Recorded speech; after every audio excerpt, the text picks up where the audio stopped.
voilà maa ngi leen di gërëm di leen sant di sant sëriñ bi aussi voilà ñu lu ñu fi indi tey comme ni nga ko waxee mooy signature benn convention pour que agence d'assistance à la sécurité de proximité mun a sécuriser l'université de Touba le complexe Cheikh Ahmadou Bamba en fait loolu lu ko tax a jóg c'est que sëñ bi moo ñu woo nañu que complexe bi da ko amal importance effectivement ça a une très grande importance parce que à travers ce complexe là man jàpp laa ne fii la ñuy jàngale des valeurs africaines boobu la ñuy wax besoin en sécurité bu ñu fi am boobu la ñuy ñëw waxtaan ak président université bi wax ñu lan mooy seeni jafe-jafe et aussitôt après nous avons pris les mesures qu'il faut pour ñëw wax ak ñun en général ñun suñuy convention day am ay contrepartie mais bii moom dañoo jàpp ne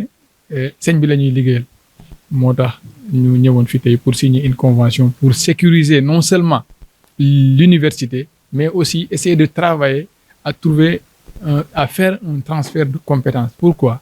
Xam nga sécurité de proximité lu ko tax a jóg du sécurité statique mooy taxaw di garder mooy conscientiser nit ki ne que sécurité d'abord sa mbir la yow mii ñuy sécuriser su ko defee yow da ngay conscient nga xam ne su alkaati bi nekkul fii yow yaa war a jël en compte sa propre sécurité. Donc ñun suñu objectif c'est d'abord de travailler avec l'université de telle sorte que les étudiants qui sont là aujourd'hui deviennent les éléments de sécurité de cette université. D'abord en leur faisant des formations en sécurité, aussi échanger ak ñoom nekk ak ñoom ba finalement su paree ñoom duñ soxlate ASP que ñoom étudiants yi ci seen bopp mun nañ jël seen sécurité bopp. Voilà lu ñu taxoon ñëw fii tey. Effectivement dinañu fexe ba lu ñu am ci effectif en tout cas à Touba ñu mën a orienter la majorité ici à l'université. En plus de ça nous avons prévu même démb rek signé naa benn note de service boo xam ne day jëlee ay ASP feneen indi leen fii. C'est vrai que ça demande des dépenses supplémentaires parce que foog ñu jël leen en charge ci wàllu location ak ci wàllu dundu mais pour la sécurité d'une structure aussi grande ça en vaut la peine. Voilà donc dinañu jëlee ASP yi feneen pour mun leen indi fii ba pare di def ay rotation même si des rotations de 6 mois et comme j'ai dit loolu aussi c'est temporaire. Ñun lu ñu bëgg c'est que étudiants yi ci seen bopp bu ci yàggee ñuy créer seeni brigade bopp ba pare jàng d'abord sécurité fii ba pare mën a jël seen propre sécurité en charge ce qui fait que demain bu fi ASP nekkul ñoom xam nañu luy sécurité ils sont conscients que la sécurité c'est pour eux et dinañu mën a assurer seen propre sécurité incha allah. Effectivement loolu aussi xam nga ñun ça dépend des besoins de l'État mais suñu demoon suba ba ñu war a jël ay ASP université bi fii ay étudiants la ñuy def pour ñëw sécurité université soo leen xoolee lépp luy site religieux Sénégal ASP yi en général dañoo jël ci taalube sëñ bi ñu dem former leen ba pare affecté waa leen sëriñ bi. Donc Touba aussi université bi benn complexe bu xaw a spécial la nuroowul ak yeneen université yi donc loolu moo tax fii nii suñu fi waroon sécuriser te ñu am recrutement il est meilleur de prendre les étudiants yu nekk fii former leen pour que ñoom ñu mën a continuer sécurité bi. su ko defee même si wàllu formation ñeneen ñi day gën a yomb parce que dañoo xamante dañuy nekk ay camarades c'est ça.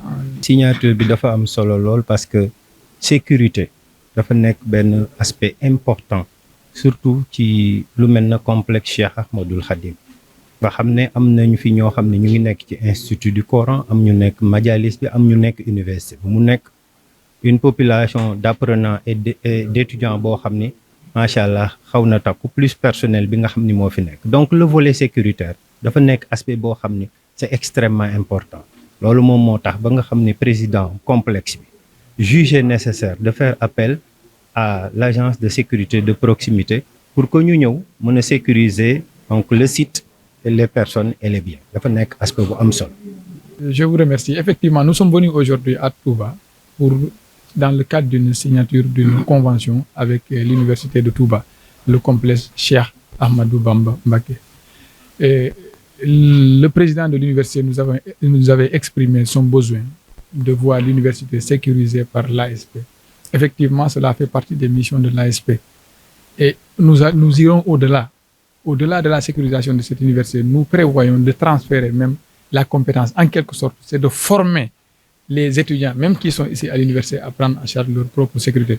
En fait, l'une des missions de l'ASP, c'est de former la population à s'approprier de sa propre sécurité.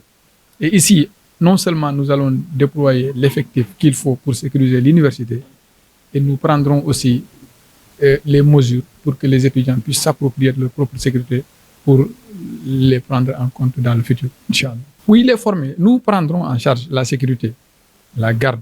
Vous savez, la sécurité de proximité, ce n'est pas une sécurité statique, ce n'est pas que la garde, c'est une formation, c'est un échange. Donc nous allons créer d'abord un cadre de concertation au sein de l'université qui permet de prendre en charge sa propre sécurité. Vous savez, le problème de l'Afrique, je l'ai souvent souligné, c'est que la sécurité nous a été imposée, ce qui fait que la plupart pensent que la sécurité n'est que l'affaire de l'État, alors que la sécurité, c'est l'affaire de tout le monde. Donc nous, l'approche que nous allons adopter à Touba, ici à l'université en tout cas, c'est d'abord de déployer tout de suite ce qu'il faut comme effectif pour sécuriser. Ensuite, de faire contribuer les étudiants pour qu'ils comprennent eux-mêmes que cette sécurité est d'abord pour eux.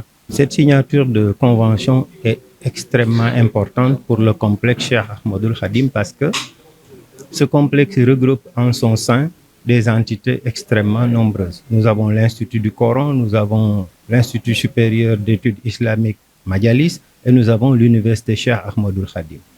Donc, pour sécuriser les personnes et les biens à l'intérieur de ce site, le président du complexe, Serigne Ahmed Badawiou Mbacké, a fait appel à l'agence de sécurité de proximité. C'est extrêmement important parce que le volet sécuritaire, quand il est assuré, ça fait partie aussi des données importantes dont nous avons besoin pour l'habilitation institutionnelle aussi. C'est extrêmement important.